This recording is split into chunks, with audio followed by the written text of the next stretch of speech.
우리가 가장 사랑하는 성경 구절 요한복음 3장 16절은 우리에게 이렇게 말하고 있어요.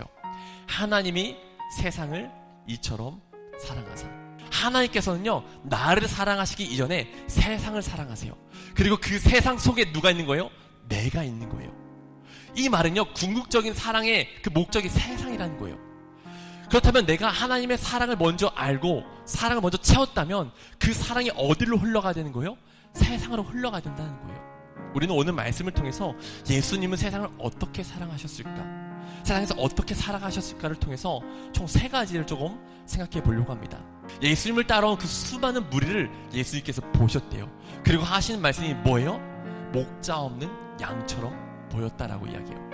저희는 여기서 첫 번째, 세상을 대하는 그 태도에 있어서 한 가지 우리가 기억해야 될 사실이 있다고 생각해요. 그것이 무엇이냐? 우리의 시선을 바꿔야 된다는 거예요. 예수님께서는 수많은 무리를 그냥 무리로 여기시지 않고 그 무리를 양으로 바꿔보셨어요. 여러분, 무리와 양은 달라요. 무리는 어떻죠? 대중이에요. 군중이에요. 익명성이에요. 그들에게 큰 관심을 갖지 않아요. 그러나 양은 어때요? 내가 관계를 맺어야 할 대상, 보살펴줘야 되는 대상, 그리고 관심의 대상이 된다는 것이죠. 생각해보면 우리는 세상을 살아갈 때 수많은 무리들을 지나가지 않습니까?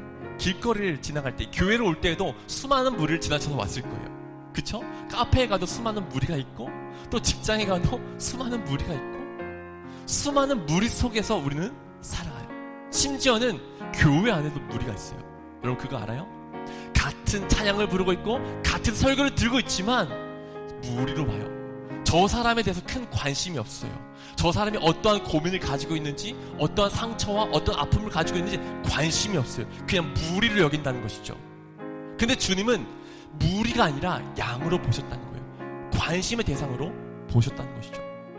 한국 사회 안에서 무리를 양으로 보기는 참 어려운 것 같아요. 왜냐하면 한국 특성이 그렇거든요. 한국은 흑백 논리가 강해요.